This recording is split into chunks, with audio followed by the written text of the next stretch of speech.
તો આ તરફ વલસાડ તાલુકાનું ભાગલ ગામ પંચાયત કે જ્યાં વધુ એક વખત આ ભાગલ ગામ સમરસ થયું છે। ભાગલ ગામની પંચાયત વર્ષ 1997 થી સતત સમરસ થતી આવી છે। ભાગલ ગામમાં 2,500 થી વધુ વસ્તી છે।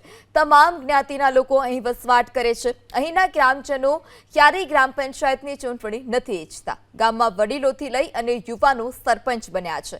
ત્યારે આ વખતે પણ ગામનો વિકાસ થાય અને ગામ સુરક્ષિત, સ્વચ્છ અને સમૃદ્ધ આ સાથે જ વિકાસમય બને તે હેતુથી યુવાન સરપંચની વરણી કરી સમગ્ર પંચાયતને સમરસ બનાવી। આગળની રણનીતિમાં તો એટલું જ કે અમારી પંચાયત આ 1997 થી સમરસ થાય છે, એટલે કે 30 વર્ષ। આજે 30 વર્ષથી સમરસ થાય છે તો લોકો એટલા માટે સમરસ કરે છે કે ગામનો વિકાસ થાય અને ગામમાં કોઈ પણ યુવાનો વચ્ચે કોઈ મતભેદ નહીં થાય। અમારા ગામના અમે વડીલો ભેગા થઈએ છીએ ને વાતાવરણ એવું જાતનું બનાવીએ છીએ અઠવાડિયે પહેલાં કે ચૂંટણી થાય।